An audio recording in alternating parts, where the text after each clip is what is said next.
com medo de ficar sozinha, eu me envolvi com ele sem saber quem ele era e eu me arrependi muito por essa escolha. Eu tinha 3 paixões na minha vida: as festas, os amigos e a pornografia. E todos eles estavam acima da minha esposa e da minha família. Eu cresci num lar estruturado, né? Pai e mãe presentes. Então eu via no relacionamento do meu pai e da minha mãe um relacionamento assim, feliz, né? Um relacionamento bom. E as minhas irmãs, elas foram casando. Então a mais velha casou, aí foi embora, aí teve meu sobrinho, aí depois a outra irmã casou também. Aí eu também esperei esse momento chegar para mim. Eu já conhecia as palestras, né? As minhas irmãs frequentavam e meus pais também frequentavam, eu conhecia. E aí, quando eu conheci o Thiago, eu convidei ele para ir na palestra comigo. E ele tinha um preconceito muito grande com isso. A minha família era muito festeira, né? Pra mim era tudo muito normal, festa, bagunça, bebedeira, porque nas duas partes da família sempre foi isso. Conheci a Suelen, a gente estudava na mesma escola, e daí foi onde eu tomei a iniciativa de chamar ela para sair, e a gente foi se conhecendo a partir daí. Eu nunca tinha pensamento em casar, nunca tive assim. No entanto, quando a gente namorava, eu falava para ela, não, casar para mim só daqui uns 5, 6 anos. Porque para mim a vida de solteiro e a vida de casado, para mim ia dar na mesma, porque na minha cabeça eu ia continuar fazendo as mesmas coisas. E ia ter uma palestra da terapia do amor em São José dos Campos. E daí ela fez o convite para mim, falou, vai ter uma palestra que é um encontro de casados solteiros, né? Vai ser uma palestra bacana, você não quer ir comigo? E eu, por ter um certo preconceito, eu não aceitei a princípio. E aí eu falei pra ele, não, tudo bem, vai ser uma palestra de casais solteiros, se você não quiser ir comigo, eu vou sozinha. E aí ele ficou preocupado, ele falou, então eu acho que eu vou.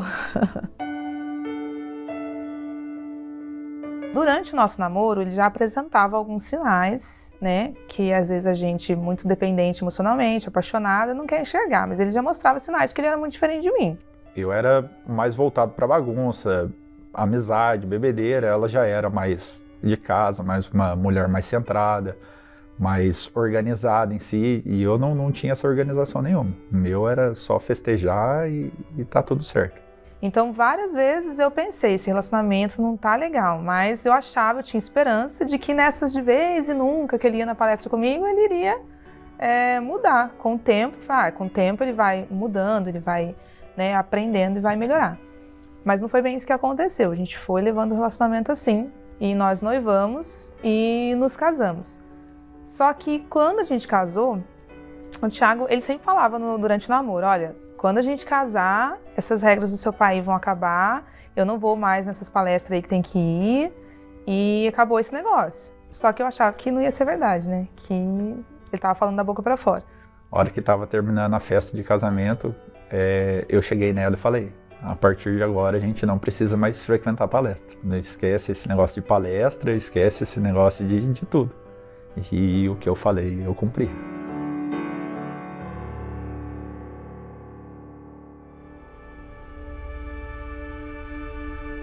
A gente começou a ter muitos problemas, porque aquilo que era para ser perfeito, né, já que eu ia viver a vida que ele queria, começou a dar errado, porque eu estava sendo uma pessoa que eu não era, eu estava forçando uma coisa que eu não queria, porque eu idealizei aquele casamento que eu via na minha casa. E aí eu achei que com a gestação, com a chegada do nosso filho, ele iria amadurecer, ele ia virar pai. Eu falei, agora o Thiago vai virar pai, ele vai amadurecer, ele vai começar a priorizar a família.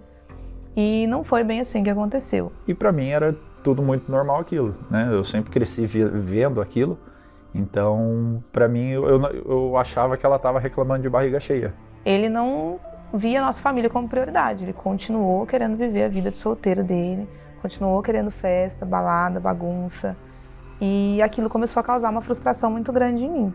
Às vezes ele saía sem mim e falava, é rapidinho, eu volto já que você não quer ir. Eu estava com crianças pequenas às vezes, e às vezes ele ficava madrugada fora, às vezes voltava às 5 da manhã, e voltava com cheiro de bebida forte, voltava bêbado. E para ele manter a vida que ele gostava, ele começou a deixar de pagar as contas da casa, de comprar as coisas para casa, para ele sustentar os churrascos, as festas que ele queria frequentar, né? Sim, faltou muito eu me colocar no lugar dela. Isso daí eu não... Acho que se eu parasse em algum momento e tentasse ver da forma que ela estava, tentasse enxergar da forma que ela está enxergando, eu acredito que eu teria evitado bastante problema. E eu tentava fazer ele sentir aquilo que eu sentia, mas como eu não fazia a mesma coisa que ele, eu usava as palavras. Então eu inferiorizava ele, falava que ele era um moleque, falava que ele era um menino, que eu não me sentia casada com um homem, eu tentava diminuir ele de todas as maneiras possíveis. Eu escolhia as palavras certas para diminuir ele como pessoa. E isso afastava cada vez mais a gente. Chegou um período do casamento que eu comecei a observar que ele estava olhando para outras mulheres, que eu comecei a ver no celular dele vídeos que ele mandavam para ele. E foi onde eu comecei a fuçar o celular dele, coisa que eu não fazia. E foi onde eu vi que ele visitava muito frequentemente sites de pornografia e tudo mais. Então, quando ela descobriu o meu vício, de primeiro impacto foi uma vergonha, né? Eu cheguei a tentar manipular ela, falar que ela estava vendo coisa, que não era bem aquilo que ela estava vendo. Então eu apagava todo o histórico do celular, mesmo ela com as provas, mesmo ela chegando, não, tá aqui, eu vi, tá aqui. Eu falei, não, isso daí não é meu não. E negava mesmo, negava até o final. Então isso daí acabou distanciando, acabou meio que tirando um pouco do meu desejo para ela, para ter mais desejo com o celular, com a pornografia. O vício acabou se tornando maior que a minha família. O vício ele foi tomando uma proporção na minha vida que nem eu esperava. Então, a gente casado com 2 filhos, mas dormindo em quarto separado por conta da pornografia. Eu não tinha vontade de ter relação com ele, porque eu achava que se a gente se relacionasse, ele ia imaginar as outras mulheres, não eu. Ali, pra mim, eu vi que não tinha mais como sustentar aquele relacionamento, porque tudo que eu poderia ser pra ele é como se eu já tivesse chegado no meu limite. Ela deu um ponto final, falando, não, chega, eu não quero mais, eu vou sair de casa e a hora que eu voltar, eu não quero suas coisas aqui, eu não quero você mais aqui. E acabou. Eu só baixei a cabeça e falei, não, tá bom, se é isso que você quer. E daí eu fiz minhas malas e saí de casa. Foi duro. Foi porque eu vi ali que eu tava jogando minha vida no lixo. Minha vida, a minha família, porque no momento já tinha 2 filhos com ela. E foi aonde eu falei, para onde que eu tô indo, né? Para o que isso vai me levar. E foi aonde eu lembrei das palestras, lá atrás, que eu me via numa situação no fundo do poço, que não tinha mais o que fazer, estava levando a minha vida a ladeira abaixo, e daí eu lembrei das palestras, do que eles vinham falando nas palestras, e eu quis botar isso à prova. Eu achava que ele queria se esconder agora, atrás, né? Agora você vai dizer que você é bonzinho, que você vai resolver as coisas, e eu não vou com você. Dessa vez eu cheguei na palestra, mas cheguei para buscar algo, né?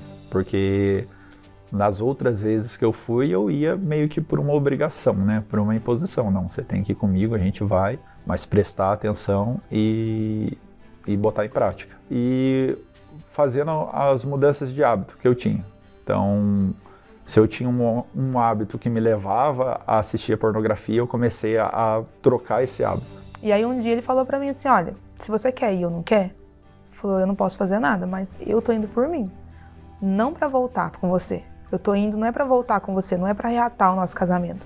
Eu tô indo porque eu preciso mudar. Se eu não mudar, eu não vou dar certo com você nem com ninguém. E quando ele falou aquilo, na hora eu pensei assim, esse homem vai mudar, vai conhecer outra pessoa, vai ser o homem que eu queria e não vai ser comigo. Falei, agora ou eu mudo, eu acompanho ele, ou então eu vou ver ele feliz com outra pessoa. E aí eu falei pra ele, a gente vai nas palestras da terapia do amor, mas a gente vai pra cuidar cada um de si. Depois que a gente mudar, aí a gente vê o que a gente faz com o nosso casamento. Aí eu falei pra ele, eu perdoo você de tudo que você fez daqui pra trás. Falei, agora vai ser daqui pra frente, eu vou confiar em você. O pessoal fala pra mim, ou a coisa mais importante que sua esposa falou pra você foi o sim no altar? Eu falei, não, foi o eu te perdoo de tudo que você fez, quando a gente recomeçou. Então, esse eu te perdoo dela, acho que é o pilar do nosso casamento ali. Dela, de eu ter enxergado tudo que eu fiz, né, de errado lá atrás, e ela conseguir ter me perdoado. E não me pergunte como, nem quando, mas quando a gente viu, a gente já estava bem. a gente já estava vivendo normal, nosso relacionamento a gente estava feliz, a gente estava conseguindo conversar. Foi muito sutil e muito assim, fluiu de forma muito natural.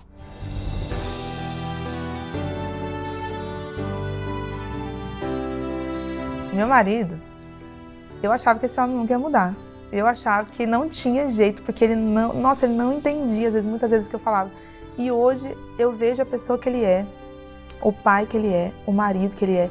Hoje eu me sinto assim, realmente protegida por ele. O relacionamento que a gente tem hoje é uma paz tão grande dentro da gente que a gente, assim, a gente se sente livre no relacionamento, tanto eu e acredito como ela também, porque a gente não tem mais nada para esconder um do outro. Não foi da noite pro dia, né? Até porque pra gente criar aquele relacionamento destruído, a gente precisa investir também. E hoje, para ter o relacionamento que a gente tem, a gente fez um investimento, a gente faz até hoje, né, um investimento, mas vale muito a pena. É compensador, assim, a recompensa é muito maior do que o esforço.